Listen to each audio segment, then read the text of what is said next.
So thank you, everybody. Welcome.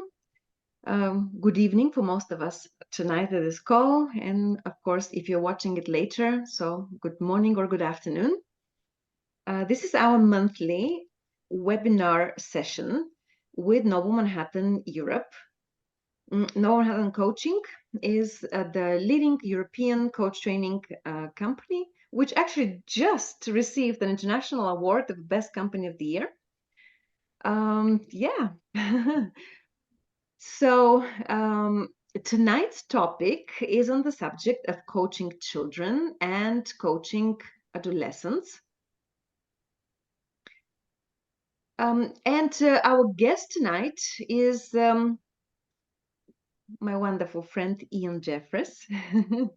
I want to start with this introduction before all the professional titles that you hold, because for me, it's very important to be working with people that I consider also wonderful partners and friends. When it comes to coaching, technical perfection is not enough. The human touch is very important. Being able to make a difference in person's life is what it's all about, which is why I started this introduction in this way. And Ian is not just a coach and an amazing leader. He has been for many years the managing director for Noble Manhattan in the UK. But he is also the author of one of our trailblazing programs in the world of coaching that focuses on the coaching needs of children and adolescents. So in effect, there are two programs. Actually, he'll tell you all about it in a moment.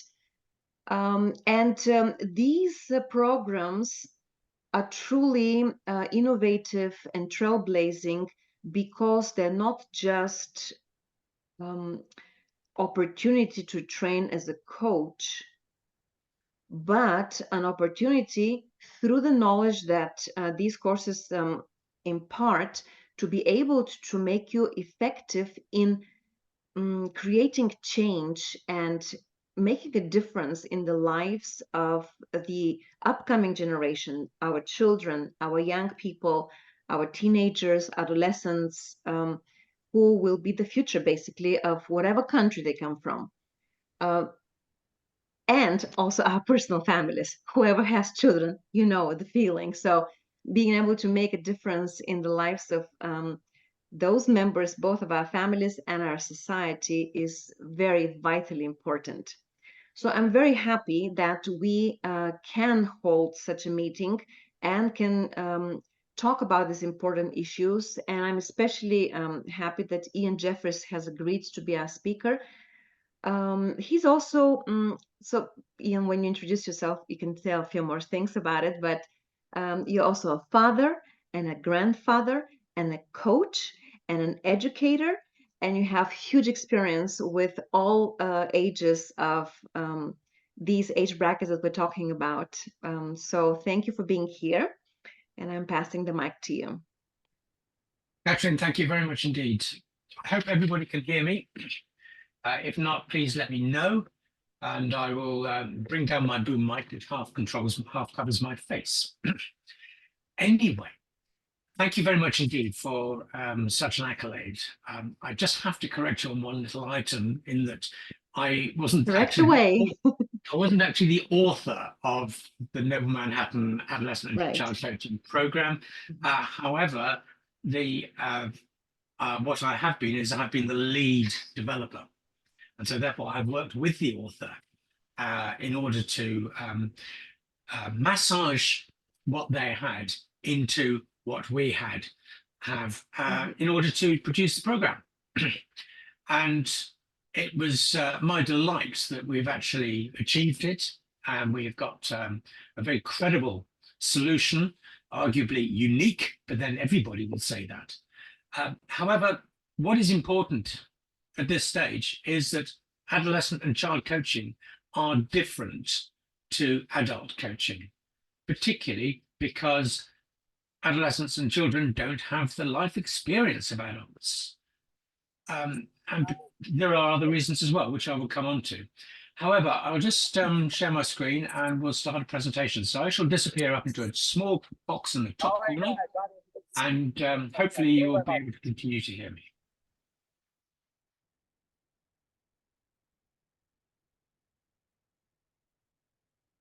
Just stop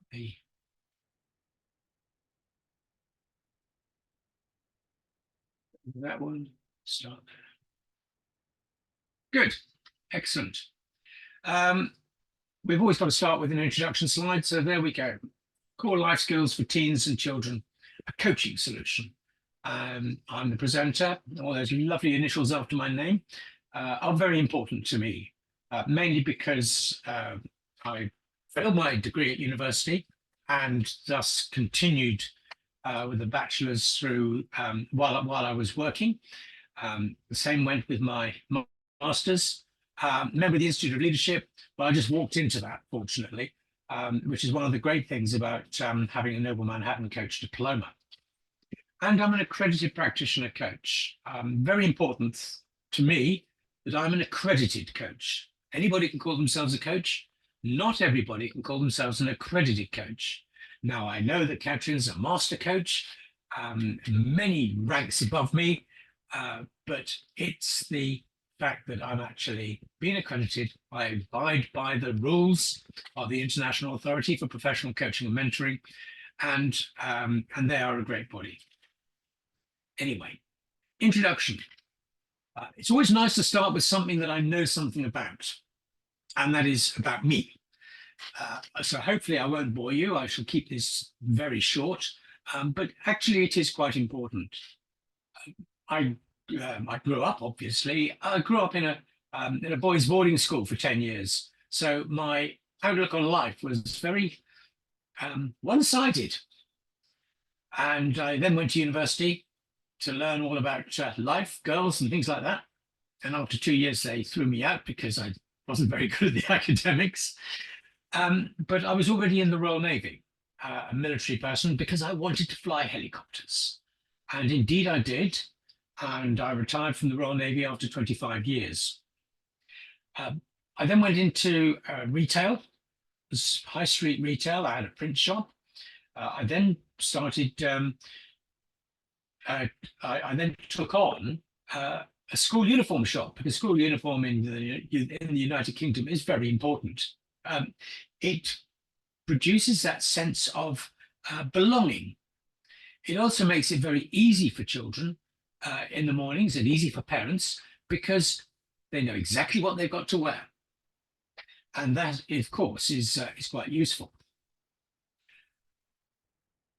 While I was in my printing business and my schoolwear business, Noble Manhattan Coaching started up alongside the business, or at least while I was still printing anyway.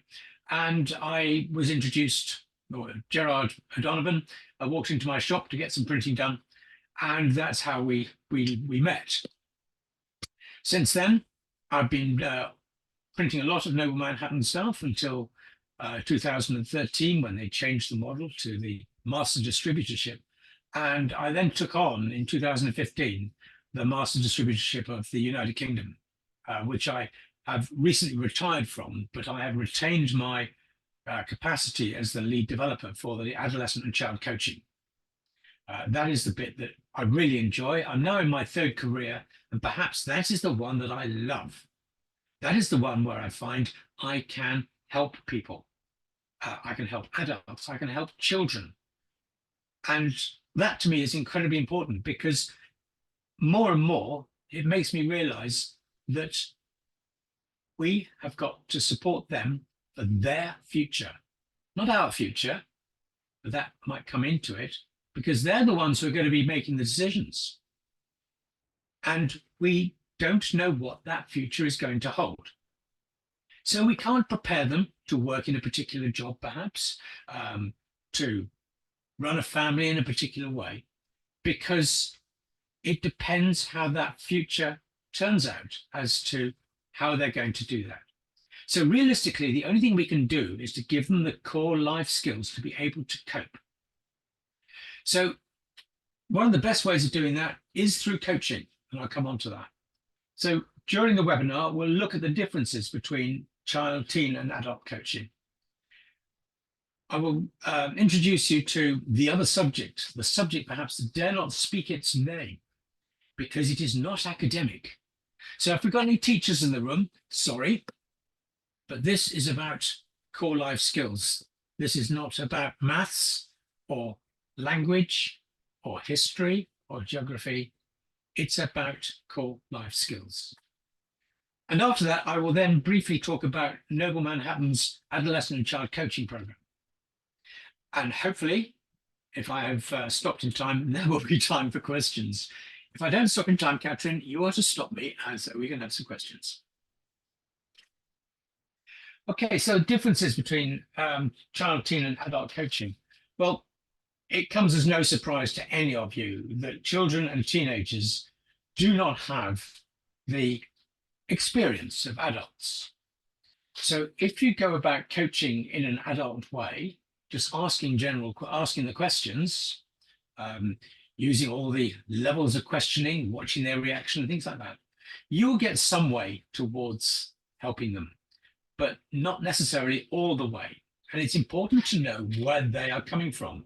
After all, coaching to me is about working in the space of the client, not bringing the client into your space, working in the space of the client. And I'll come on to that a bit more later as well. You probably all know, because you are adults in this world, that developing rapport with a teenager can be quite a challenge. And if you don't manage to start that rapport development within 30 seconds, you've lost it. I've learned a lot about football from various clients. About football I don't know much about, but because it was what they knew all about, I had to go and research. I had to work out what Liverpool was doing as a team, so that I had something to talk about, or something at least to be able to react with a client, and so that they could then tell me all about it, and I could just nod and accept what they were saying, and occasionally throw in a question about perhaps a particular player or something like that, because I'd briefed it up on the night before. Language is also another important aspect. Teenagers speak a different language to us adults, and we have to remember that.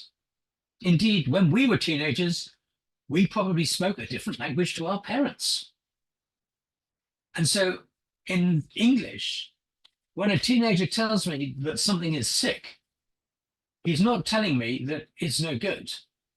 He's actually telling me that it's great. So it's a case of having to learn their language, and not necessarily use their language all the time, because they'll look at you oddly and say, you're an adult, you shouldn't be using teenage language. So it's a very dodgy line to tread. Experience. Well, I'll make no bones about it. I'm 67. I have 50 years experience over most teenagers. And quite an experience I've had, through my time in the Navy, through my time working in retail, through my time as a coach, through my time as a parent, as a grandparent. I say I have 2 teenagers. I also have 2 older children, which is why I'm a grandparent, I hasten to add. And in fact, I have currently 1, 2, 3, 4, 5, 6, 7 children all going through school, children and grandchildren. And so therefore, I am very acutely aware of what they are going through at the moment. And I'm learning from them all the time. Children and teenagers don't have the same understanding that adults do. And again, it's one of these things that you've got to be ready to cope with, to learn to understand what they're talking about, to learn to understand their reactions. And it's hugely important, which is why we've actually identified that while there are many types of coach, there are some things that you actually got to know if you're going into a particular niche, and children and teenage coaching is one of those things. Brain development.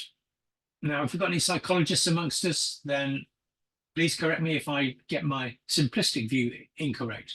But while children are maturing through puberty and into their teens and things like that, their brain decides that it's going to reprogram. It goes to mush. Everything they've learned so far has probably just about gone out of the window. And as it rewires itself, then funny things happen. Teenagers, especially male teenagers, tend not to be able to see further than their noses. They can't focus on the future. It just doesn't work. So you've got to try and encourage them to do that and develop these new plans. While their brain is developing, they are very susceptible. They're very susceptible to other people's ideas. They're very susceptible to narcotics, alcohol, smoking, and they are much more likely to become addicted if they start any of these things then, rather than into their 20s, 30s, and so on and so forth. So these are all the things that you have to think about when you're coping with a teenager, at least. With children, a lot of the times you ask them a question, I don't know, is the answer. And we think, yeah, of course you know. But actually, a lot of the time, they don't. Or if they don't know, they don't understand. If they do know, they don't understand, perhaps. And so therefore, it's one of those things that you have to work with. And personally, I work as a coach and mentor. I work predominantly as a coach, but there are times when, as a mentor, I need to provide some opportunities, to provide some, I'm not going to go so far as to say advice, but to give them ideas, because I encourage them that any decisions that are made are theirs. So we might go down through a list. I might help them in a brainstorming session to think of lots of things they can do in a particular situation. But it's up to them to choose the one for them. Because if I tell them what to do, they will have an excuse not to do it. Or they will have an excuse, at least, if it goes wrong, then they can blame somebody else. It's not my fault. Ian told me that. And so therefore, they don't own the solution. If they own the solution, they are much more likely to carry it out. It's the same with adults in that particular case. But the more you can encourage teens and children to take charge, to be able to make those decisions, and perhaps you've got to teach them to make decisions, a life skill. It's important. So this is a favorite of mine. It suddenly came upon me one early morning in the shower, as it does. Somebody probably has thought about it before. But we all have one thing in common, that each and every one of us is unique. If that's disappeared under your pictures of people, sorry about that one. I'll adjust the slide next time. So life's paradox. We all have one thing in common. Each and every one of us is unique, and that is important. And that goes for children. It goes for all adults. It goes for everybody. So I talked about bringing clients into your space, which to me is a no-no, because actually you want to work in their space. And that is really what coaching is all about. You work for the client. The client doesn't work for you. And in neurodiversity and other similar factors, in ASD, ADHD, autism, special educational needs and disabilities is a standard UK acronym, and it basically means everybody who doesn't fit the norm when it comes to education. There are people out there who will take, I won't say take offense, but who will question when I say the norm. Well, you know, that's one of those things. Teachers have a huge problem. They're given a group of 30 different people, and they have to try and teach all of them. Each and every one of them will think in a slightly different way. And so therefore, what they have to do is they have to try and put the point across as quickly as they can, and maybe only explain it in one particular way, or if they're really good, 2 or 3 ways, so that they can get as many people as possible to understand the problem. There will, however, be some who think differently, whose brains are just differently wired, who may not understand. And that is one of the things of a coach. If you have certainly a youngster who thinks differently, then you've got to be ready to adapt and work with how they're thinking, and not necessarily expect them to think how you're thinking. And in exactly the same process, they have to learn that you think differently to them. And so that's another factor that you've got to take into account. As people grow older, they grow more experienced, they become more adaptable, and so therefore some of the situations perhaps go away. But you still get people who are very good behind the scenes, who don't have the social skills to work, people facing. It's not because they haven't been trained, it's just that their brain just doesn't work that way. They can be incredibly good mathematicians, accountants, doctors, but their social skills that's an area that they have difficulty with. Some of us are much better at the social skills, but we don't have that in-depth knowledge of a particular subject that they do, and which can be a very, very good, useful point. So coaching also works in other special situations. We're not just talking about school here.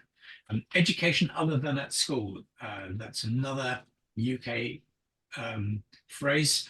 And it basically means that everybody who is being educated, but not at school, as exactly as it says. They could be at home, they could be somewhere else, but education other than at school. And these are people who perhaps they can't cope with school.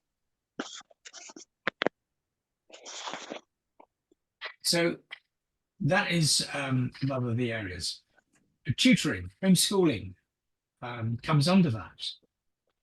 Tutors very often are very good one-to-one with children, with adolescents, very good on their particular topic. They are normally used for maths and, in our case, English, sort of first language, because those are the two important subjects. But very often they'll come across a child who has not got the right mindset, who's lacking in self-esteem, confidence. And these are sort of times when coaching actually helps them, because not only do they grow in that self-esteem, grow in that confidence, grow in those life skills, but they're then in a better frame of mind to understand what they're trying to be taught on the curriculum, on the education system. Special schools is another. Children who've been removed from mainstream schooling, perhaps because they're disruptive, because they've got problems, they've got issues, things like that. They may not be turning up to school, so on and so forth. Again, it's working with these individuals in a slightly different way to the norm. International schools. Now, that's an interesting one. Kids from many areas all come together, and they may be, their parents may be in a particular area for, or in a particular country for, say, 2 years, because they're posted elsewhere after that. So they're all but nomadic. And the ability to sort of make friends, lose friends, make friends, lose friends can be very, very difficult unless it's handled very sensitively.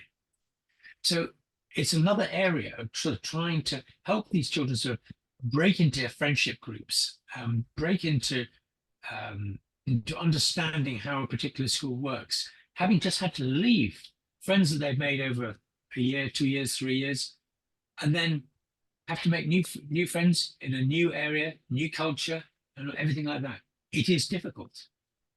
Coaching works. Coaching works with these people because coaches can work in their areas.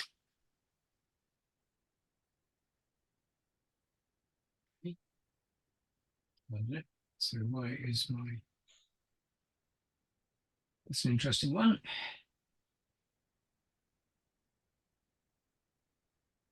Right, Okay. Family support. Why my computer decided it wasn't going to change screen? I haven't got a clue. Family support. Coaching can be done in various ways. Of course, the younger the child, the more challenging it is to work one-to-one with the child. If you're in private coaching, who is paying for the privilege of their child being coached by you? Yes, it's a privilege as far as I'm concerned. But anyway, and so therefore you have to consider how you're going to work with the parents, how you're going to work perhaps with the teachers if you're working in the school. What about confidentiality? Where's the boundary between what you tell the parents and how much you can leave for the child to tell the parents? Do you encourage the child, the teenager, to tell the parent if something has come up and they've got something they really want to say? Do you offer them the opportunity to go and sort of, quote, hold their hand while they do so? It's all these sort of things you have to consider on the confidentiality side, because the more confidential you can keep a coaching session, the more the child is going to trust you, the more information you're going to get out. Coaching by proxy. This is a system that I'm starting to use. I don't know anybody else who is, but never mind. And what I mean by this is coaching the adult to coach the child.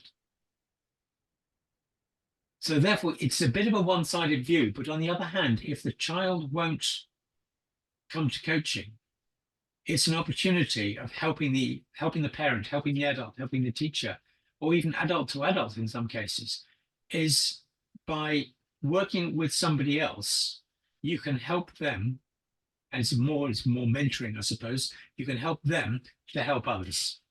And that's what I mean by family coaching. Again, this is a different situation. It's more like team coaching, because there you are coaching the whole family, especially if you're coaching them as a group. What it means is that individuals may not open up. Much better if you can go one-to-one and then perhaps have a group session where you can bring all the things together, having worked through the confidentialities beforehand. It's quite a challenge. It's an opportunity. It's there. I've talked about life skills development, and this is perhaps the most important aspect of really what I want to get across today, is that we have a program which was initially designed as a coaching training program, but has a huge life skills package attached to it. And we didn't call it a life skills package, we called it coaching tools. But the more I thought about it, the more I realized it's actually a very large, age-appropriate life skills package. And what a lot of the children are missing, not all of them by any manner of means, and it's not a social divide. What a lot of children are missing are those core life skills. And I'll come on to that again in a minute. So by nurturing the resilience and the emotional health, emotional intelligence, we can help these kids grow. We can help them develop so that they are more mentally healthy, that they are less likely to suffer from mental health issues. Mental health issues, mental health challenges, both very well-worn cliches. I like to think the positive side, and so I'm going to call it positive mental health, or a positive mental attitude. And that's what we're nurturing through the life skills, to give them that resilience, that tolerance to work through the issues that they have as they grow up, so they are more prepared for adulthood, and therefore more prepared for the workplace and their future. And remember also that as we grow older, they will be in charge of our future. So we've got to get it right. So that is effectively what the life skills development is actually all about. You know, anybody can say, well, life skills could be financial, it could be this, it could be that. Yes, but the core life skills are actually more important. So just going on now to the other subject. As I said, the subject that dare not speak its name. Originated in Australia. the author, the lead author, Raquel Leonello, is a highly intelligent character who has trained as a lawyer. She used to be responsible for a lot of the intellectual property rights for Disney. So that just goes to show the sort of person we're talking about, high-powered corporate lawyer here. She decided to leave that and she became a psychotherapist. She decided, as well as being a psychotherapist, she'd be a coach. And she trained with Noble Manhattan some 15 years ago. Or was it more? And so with some colleagues, she now works as a school coach, by the way, with some colleagues, with some psychotherapists, with some psychologists, with some teachers, with some pupils, and with other coaches. They work together to design and develop this thing called the other subject. And it's an age-appropriate PowerPoint toolkit of 100 different PowerPoints for children aged between 4 and 18. Now, it doesn't mean to say that just because a child is 13, you use the age 13 ones. You can use whichever you like. But it's divided into two. It's divided in the 4 to 11, the 11 to 18s. So if you want to train, if you want to do some training as an adolescent coach, whichever level, then 11, we're looking at an age group 11 to 18. If you want to work with children, age 4 to 11. If you want to work with both, that is feasible too. Okay, so the other subject developed by School Wellbeing Alliance, as I said, authored by coaches, therapists, and teachers, and importantly, with input from pupils. It's not an academic subject, hence the name. I mean, it's multiple use. It's for nurturing life skills in classes and assemblies, other groups within or even outside of school, or even one-to-one, parent to child. It's also incredibly useful for intervention as a coach. You've got all these things you can use with children, with adolescents, even with adults. And many adults who've actually done the course, and I'm talking just about the foundation course, have gone away and said, or come back and said, I am using this now in my life. And that could have been an activity which was actually designed for 4-year-olds. But because they suddenly realized that actually very useful in their life, they're using it. Hurrah!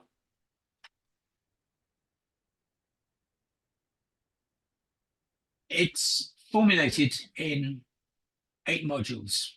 And there you have focus and awareness, relationship with yourself, hugely important, relationship with others, communication, resilience, future planning, accomplishment, and endings. It's important. Endings are important. End of school, end of year. We all celebrate in a way, commemorate end of life. It gives us the opportunity of saying, right, that's the end. Now we can look forward. And if you can have a formal ending, it's actually very important because it allows you that psychological space to say, I'll just put down a marker. I can close the door on that one. I can look forward. We can do nothing about the past. We can do everything about the future, at least in preparing for it. So the other subject map, as it is, this is just a demonstration, by the way. Don't have to learn everything that's here. I've just chosen a bit of it. And what I've chosen is year 8. Now, these are the age 12 to 13-year-olds. Year 8, because that's the way the UK school system works. And you can see that going across your screen, modules 1, 2, 3, 4, 5, 6, 7, and 8. And beneath that are the actual programs. And I'm just going to clarify that here. So you don't have to strain your eyes anymore, apart from my perhaps poor use of color. So focus and awareness. The program for the 12 to 13-year-olds is about activating your senses. So perhaps we're getting into mindfulness here. You know, activating your senses, using your eyes. What do you see? Using your senses of taste, of smell, of touch, of hearing. And just getting into the habit of actually activating and feeling that around you. So, as I say, mindfulness tends to come in here. Relationship with yourself, being authentic. How many children do you know? How many adults do you know who wear a mask? They may not go around the street looking like Batman or the Lone Ranger. I'm showing my age here. But a lot of them are wearing a mask. A lot of them are acting the part they think they ought to be playing. Whether they mean to, whether they feel they have to, it's important that they can develop the confidence to be authentic, to be themselves. At least be themselves to themselves. They may need to wear a mask. After all, we all act in our everyday lives. There's always a time when we actually want to put on a brave face or something like that. We may be feeling like absolute dregs, but we've got to smile. We've got to be happy because that's expected of us. Relationship with others, hugely important, particularly in these days of social media. Different perspectives. Remember, start to think, age 12 to 13, different people have different views. You need to respect those views. If you want your views to be respected, you need to respect others. Communication, listening and questioning. Every coach knows about this, don't they? This is what coaching is all about. Psychologists, psychotherapists, counselors all use listening and questioning. But how many teenagers listen to what's being said? How many teenagers question what's being said or what's being read? With so much information around these days, how much is it that teenagers will take in? Or will they look at the first thing they see and say, that's the answer? Or is it fake news? And that is one of the big problems we have at the moment. Huge amount of information. What's real? What's not? Resilience. Resilience is hugely important. It seems to be the word of the year. Everywhere I look, resilience. And I see it, and I see that children need it. They need to become resilient. They need that mental strength, that mental muscle. They need to build it so they can tolerate it. A lot of them have a huge amount of resilience, but they don't realize it because it's in a particular area. They may be supporting their parents. They may be supporting a sibling. They may be supporting a friend. They may be hugely resilient, but they can't necessarily translate that from that situation to another situation. Future planning, hugely important. I've had clients who haven't got a clue what they're going to do after they finish their exams at age 18. And so therefore, they're not really concentrating on their exams because they need a goal. They need to work. They need to have something to support why they're working at that stage. Vision board. That's a case of ripping up magazines and just sticking down things that you think look good. Opening your mind, just throwing things down, and it's amazing what comes out. Very good one for adults as well, actually. Accomplishment, managing distractions. How important is it to keep on persevering? It's so easy, especially for teenagers, to get distracted. Yet they've got to continue along the line of getting the job done and accomplishing. And endings we've already spoken about, so there you go. Standard layout of every one of those programs. There's an introduction, there's a discussion, there's an activity. Each and every one is different, but it all supports whatever the module is. We then split kids up into pairs, or at least in a one-to-one situation. It doesn't really matter, but it can be discussed. And to give them the opportunity of discussing what they have been going through. Time to reflect, time to take in, time to absorb what they've learned. Take-home exercises. Again, a little bit of homework. Or perhaps they can explain to their parents. What have you been doing at school today? I've been learning to make decisions. Oh yeah, and how have you been doing that? Whatever. And at the end, there is a list of additional resources, which could be videos, it could be music, it could be books, it could be TED Talks, webinars, you name it. So that effectively is the other subject. Now, how do we put all of that together? I'm very quickly going to spend the next 5 minutes just talking about Noble Manhattan's Adolescent and Child Coaching program. I'm not going to go into any depth. I'm going to go into some depth for the foundation, but the others will just go through them. So, and this is particularly, I suppose, what I've done. We have the foundation. Now, this isn't about foundation in coaching. Gives the coaching basics as it fits. Coaching child, coaching teenager. So different to the standard coaching experience. It then concentrates on demonstrating and developing your knowledge of the other subject, which we've just spoken about. And that is the big issue. It forms, forgive my voice, it forms part of the certificate course. And the certificate course forms part of the diploma course. So by dint of putting programs together, we can make a pathway, a stepping stone approach. The foundation course, there's 2 of them, Foundation in Adolescent Coaching and in Child Coaching. And there I've explained it. The training time, 16 hours. Basically, we have recorded 8 2-hour sessions. And so it's now all online. And each session, funnily enough, looks after 1 module-ish. Around about that anyway. There's some overlap, but it doesn't matter. And it's online, it's self-paced now, study. I allow 10 weeks to cover that. That gives 8 weeks plus 2 weeks off, which is plenty. If somebody wants to finish it in 2 days, they can.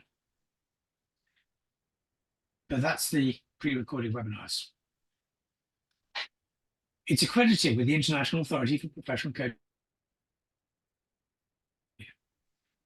It's also accredited with the National Association of Mental Health Leads. Now, every school in the United Kingdom is required by the government to have a mental health lead, a senior teacher whose responsibility it is to care for the mental health of not only the children, but the teachers as well. In order to pass the course, if you just attend it, if it is a live event, at the moment, as I say, they're recorded events, there isn't anything to do.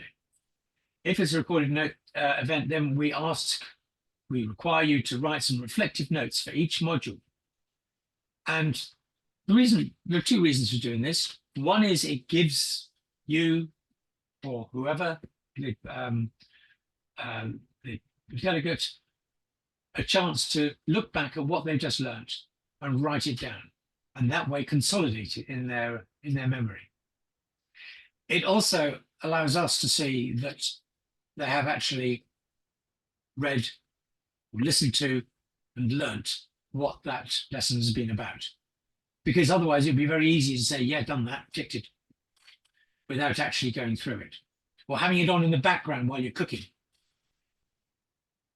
Or having it on in the car when you're driving along in traffic and you're actually not concentrating, because hopefully you're concentrating on the traffic.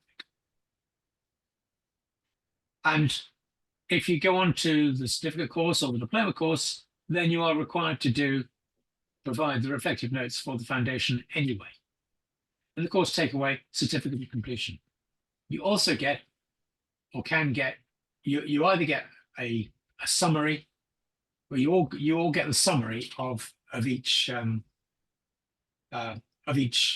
session, all written out for you, sometimes 30, 40, 50 pages of PDF. And there's sort of a lot of it is the activities that are brought in from the other subject.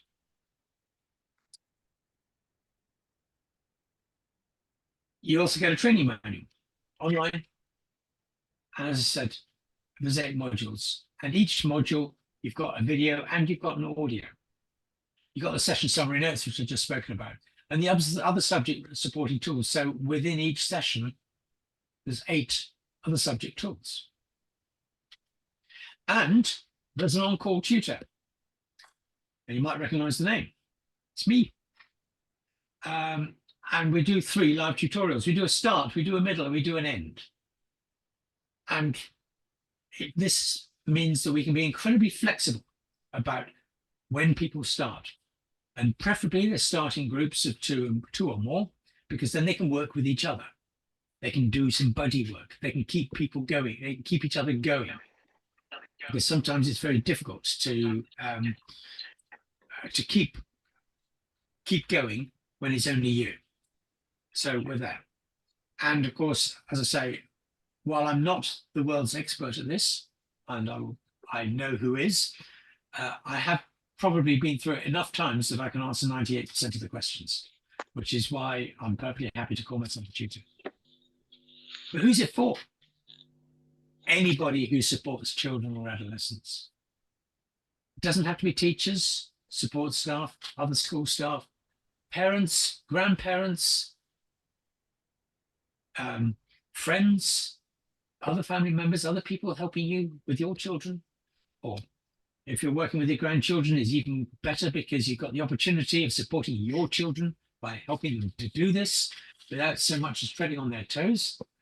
Charity volunteers, youth groups, care professionals, things like that. I spoke briefly about the certificate course. This moves on a bit. It's a little bit more in-depth. We build on the foundation. And this effectively is for coaches, for therapists, for counselors who are already registered, accredited, and working as professionals. So it adds more to their toolkit. The diploma course, we take the certificate course, which I've just mentioned, we meld it into the practitioner coach diploma to produce the practitioner and adolescent coach diploma or practitioner and child coach diploma. And yes, we have had people who have done the practitioner, adolescent and child coach diploma. And they've done very well. So that gives you a brief outline. I've overrun by 2 minutes. I'm sorry about that. So there's a huge amount there to take in. I appreciate that. I'm very happy now to answer any questions. Or have I stunned you all into silence?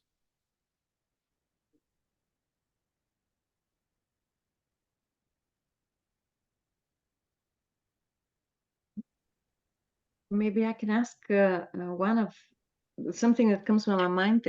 Are there any dates ahead that you're planning, any activity along the lines of these elements of the course, the courses and the training? Thank you, Catherine. Yes, there are. What I'm doing is that I'm starting a new course on the second Monday of every month. Mm-hmm. So the next course that comes up will be May the 13th. And that just basically gives us a start thing. But if for some reason that people can't make those dates or whatever, and we can choose, we can start whenever. Mm-hmm. So if people really want to get going, think this is a wonderful idea, and they're absolutely determined that they've got to get everything sorted out by June, I'm prepared to start now. Mm-hmm. Ivo. Yes, I was struggling to unmute myself. I've got a question. Can you hear me okay now? Yeah. I've got a question in relation to UK reality. So you mentioned that the government now requires every school to have this mental health lead. If we were to compare this with, say, psychologists and other type of mental health care, where is coaching there? How popular it is currently in the UK? Very good question. I'm trying to make it very popular, but it's a bit of a struggle because the mindset of a lot of people is it's got to be a counselor or nothing. They don't understand perhaps coaching. It is my job or it's one of my jobs to help people to understand what coaching is about and how it can help them.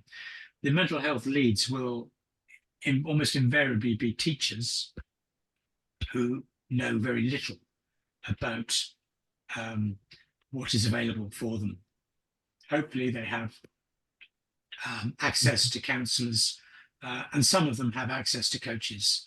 Those who have access to coaches, we find that the coaches can do a very good job sometimes more so than perhaps the counselling can. Just as a brief one here, a counsellor will try and resolve the problem, like a psychologist will try and find the issue and resolve the issue. A coach accepts the issue and goes forward. So not everybody is suitable for coaching, but most of the time, perhaps coaches can help widen the gap between the problem and reality. Does that help to answer your question? It does indeed. And hopefully, I mean, coaching is very popular now amongst the business society, let's put it this way. And hopefully soon it's going to be that popular in schools too. Well, we hope so. Unfortunately, the United Kingdom schools have no money. Yeah. And that is one of the biggest problems we have at the moment. One other question, if I may. It's No, very okay. interesting that you mentioned the coaching by proxy. Hmm. What are the proxies that you work with? By proxy, what I'm actually saying is that, you know, I will work with somebody who has whose friend or family member has an issue, and particularly with a parent and things like that. They may need the help because their child is reacting in a particular way. So by working with them as a coach, I can help them to help their child. A lot of times, actually, it's not so much the child that's the problem, it could be the parent. And so you have to be very careful on this one. You may know of people who live their aspirations through their children.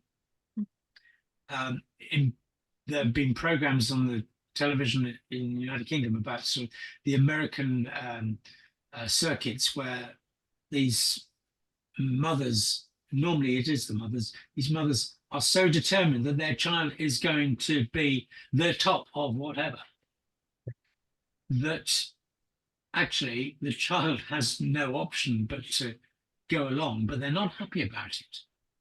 And it's the mindset of the adult that actually needs to change to allow the child to develop. Does that help?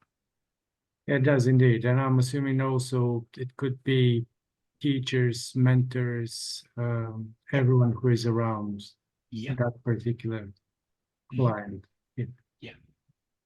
Some child, adolescent, and teen supporters are thinking more about themselves than the actual child. Perhaps that's what, you know, some of them may not realize it.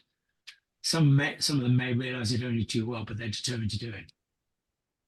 But everybody's different. Each and every one of us is unique. Thank you. Ida, you had your hand up just now.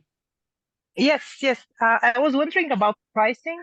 I'm interested. I'm an HR manager, and in my organization, I work with a school. So I'm interested, maybe not for the professionals, but for the previous levels. If you can give me just Catherine, can you come in an on this idea.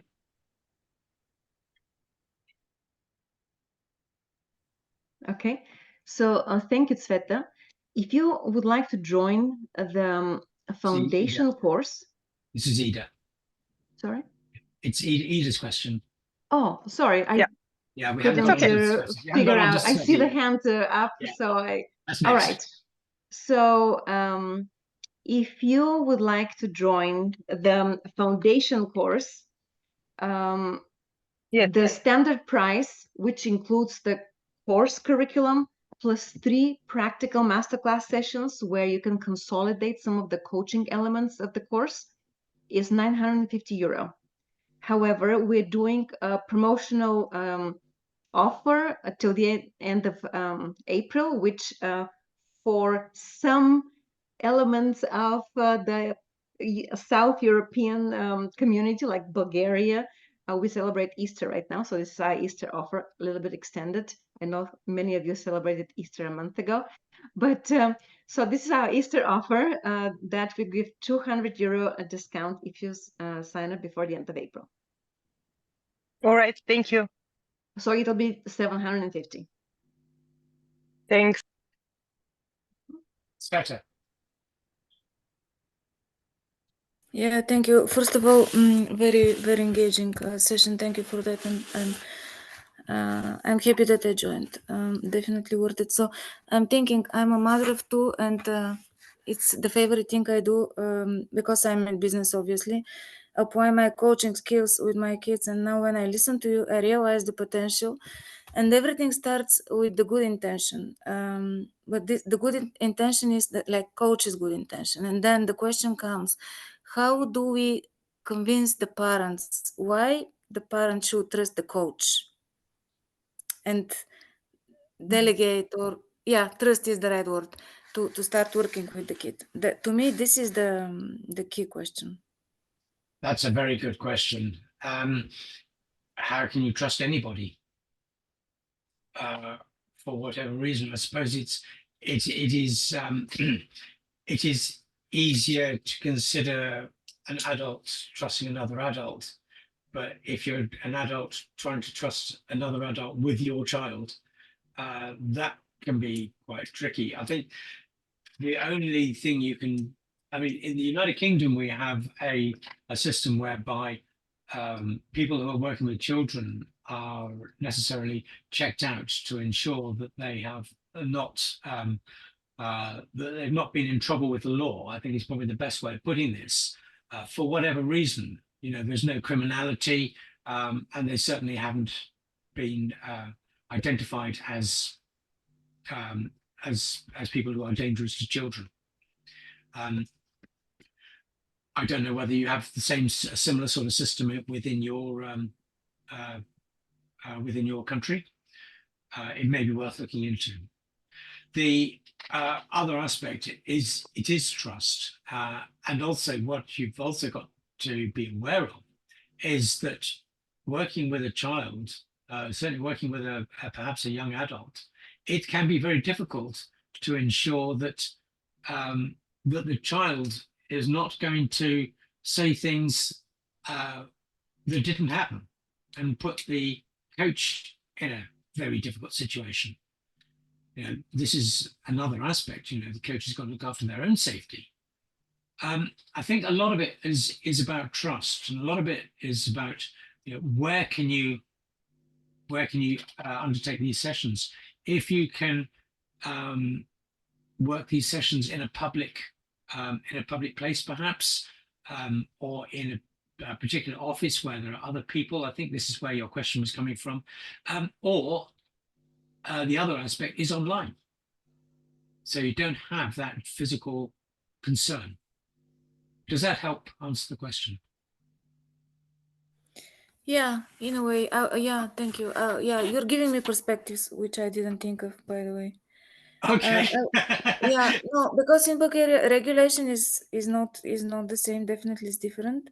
What I meant asking this question is more coach becoming a trusted partner of the kid, building the rapport and stuff, might lead the kid in a different direction, which the coach believe is the right direction. But there should be an agreement and alignment between the parent and the coach in this case. Yes. I'm more thinking of this, the outcome. No, you're absolutely right. But then, as a coach, you shouldn't necessarily be leading your client in any direction. Maybe if I interject here. Yeah. Sure. This is one reason why, together with the foundations of child coaching and adolescent coaching, we also have it's a 3 full days of coaching practice where we iron out these peculiarities of coaching that are different from any other supportive profession. Just like Ian said, we're not leading, we're not guiding necessarily. There are different ways in which we help. So this is part of the coach training in this specialty of niching of coaching. Even though you're a child or adolescent coach, you need that element of training. I'm just explaining for everybody why it's the foundation plus 3 coaching practice days. Mm-hmm. Yeah, that will be beneficial. Thank you so much. Thanks, Lawrence.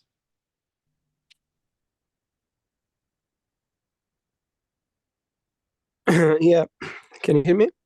Loud and clear, thank you. Thank you so much. And absolutely, I really enjoyed it. This absolutely very informative webinar. My congrats. And yeah, so as a clinical psychologist and a professional in this field, I just want to ask you a question, So you already mentioned during your presentation, let's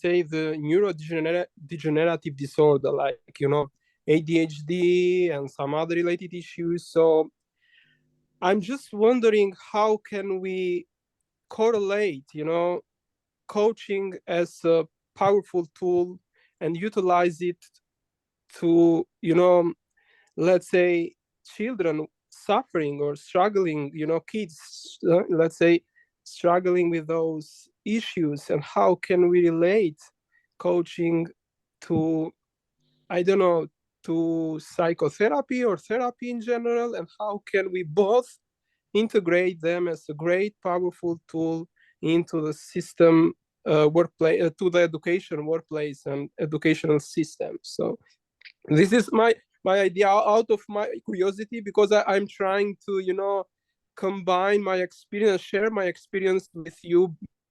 Of course, you have a great, of course, experience based upon, and yeah, I'm just wondering, how can we how can we collaborate on this, and yeah, share our experience. Okay, Lawrence. Well, thank you so much indeed for that. I would love to have to arrange a meeting with you on Zoom where we can discuss. I mean, you will be able to tell me more about clinical psychology, probably Absolutely. than I can tell you about coaching. I would love to. And that would be a wonderful thing, because every day for me is a school day, and I would love to understand more about what you do. In a nutshell, I would say that the difference is that, and correct me if I'm wrong, but as a clinical psychologist, you are delving into the problem of ADHD, ASD, and things like that, whereas a coach will be working with that and taking it forward. And of course, as you know, there's a number of people who will say that we're all neurodiverse. Exactly. And so therefore, why are we actually boxing people with these things, which they then live with all their lives? I mean, that's another subject. Exactly. Outside of the realms of this one. And it's a very important point. In the United Kingdom, we do things differently. Why do we box people? Because that way they can get support. Absolutely. Yet it doesn't help. It does help, and as you mentioned, providing a multidisciplinary approach is better than just providing only one discipline and service, I guess. Absolutely. Well, let's contact outside of the meeting, Lawrence, and we can take this one further. I would love to, because I have a lot to say. Trust me, Professor, and I'd love to collaborate. I look forward to it. Me too. Katrina, are there any more questions? I don't know. Are there any questions more? We now stunned people into stupor.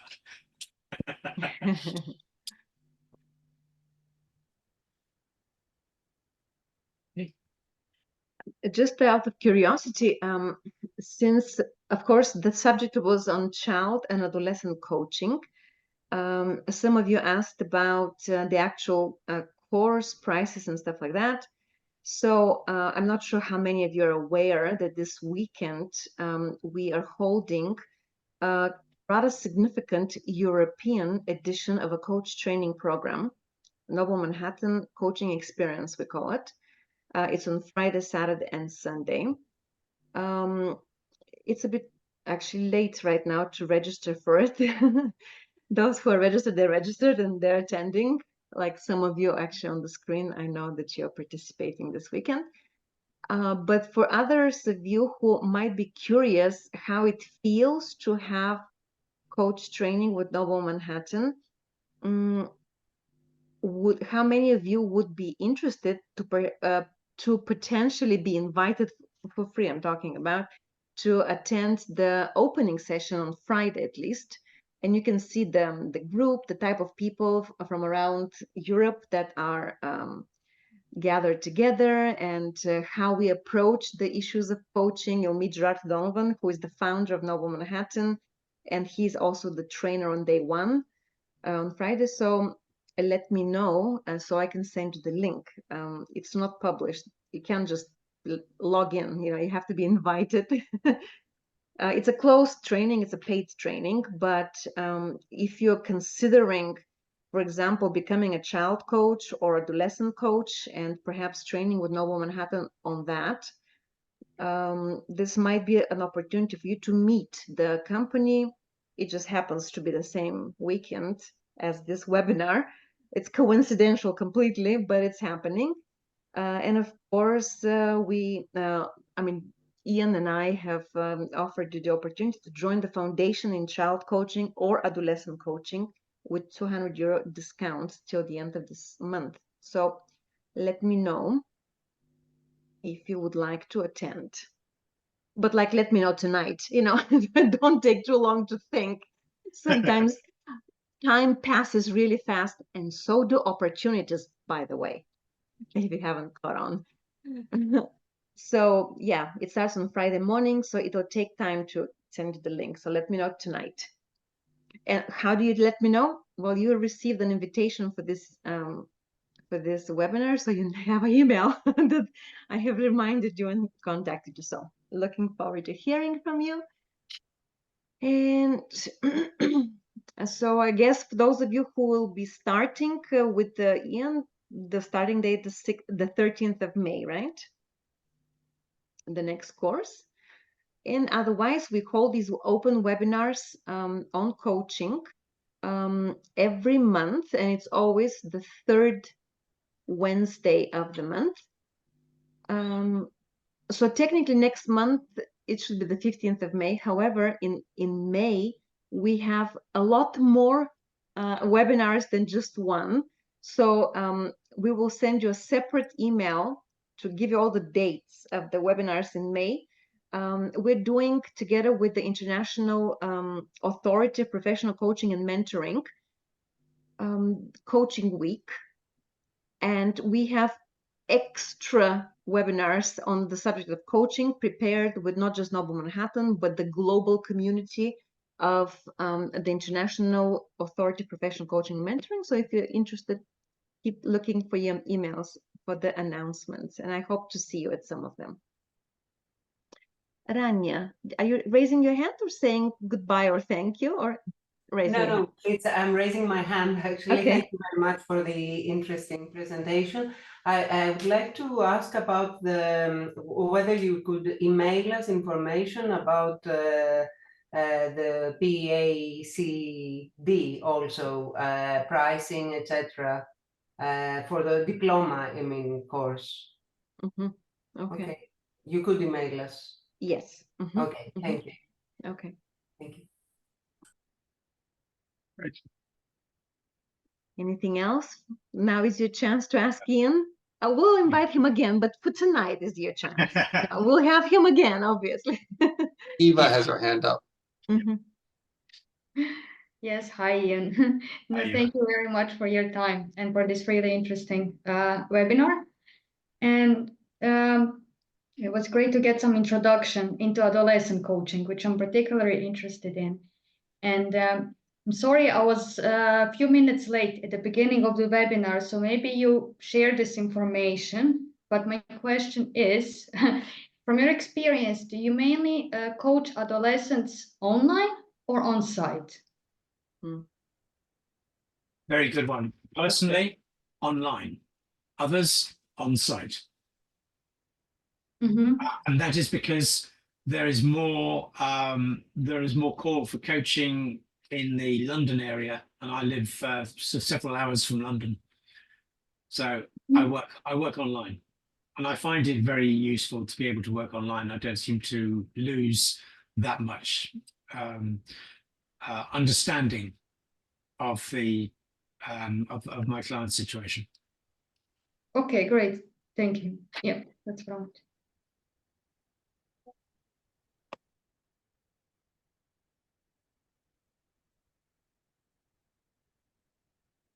Okay. Right. Well, thank you.